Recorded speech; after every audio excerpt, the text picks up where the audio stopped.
বস্তু, ধরো এখানে আমরা একটা বস্তুর ভর আমরা ধরে নিছি আগে থেকে, এখানে m সমান 40 কেজি এবং v এর মান আমরা 20 মিটার পার সেকেন্ড ধরে নিলাম।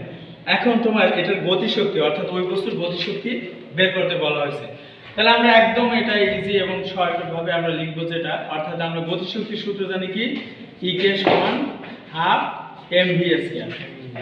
তাহলে এখানে m এর মান যেহেতু এখানে আমাদের দেওয়া আছে, m এর মান কত 40 আর v এর মান দেওয়া আছে 20, মানে তাহলে v স্কয়ার যেহেতু, তাহলে 20 এর কি হবে এখানে আমাদের স্কয়ার। তাহলে হাফ ইনটু 40 ইনটু v এর মান যেহেতু 20, তাহলে 20 স্কয়ার। তাহলে এখানে আমরা লিখব হাফ ইনটু 40 এবং এখানে 20 এর মান 20 এর বর্গ যেহেতু, তাহলে 20 এর বর্গ করলে 20 গুণ 20 তাতে 400 হয়। কত হয় 400। 2 দিয়ে যদি আমরা এখানে 40 কে কাটি তাহলে এখানে আসবে 20, 20 গুণ 400 তাতে আসে 8000, মানে 4 দুগুণ 8 আর 3টে 0 ডানে, তাহলে 8000। যেহেতু গতিশক্তির একক বা যে কোনো শক্তির একক জুল, এজন্য আমরা 8000 জুল লিখব। ঠিক আছে, অর্থাৎ গতিশক্তি, ওই বস্তুর গতিশক্তি হবে 8000 জুল।